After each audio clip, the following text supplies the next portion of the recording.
Ya no roncó. Ya es un ratito. El arbolito en la canchita. ¿Y tu estrellita vos? Me la huele.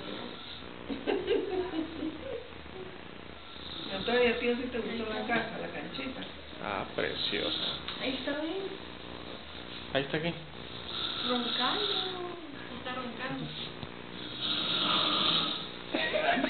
Parece oso quizá.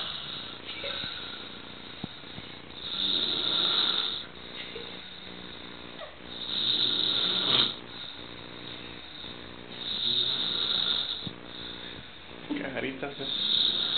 Ponte a pegarle, ¿verdad? Y es que ronca porque duerme con la boca abierta.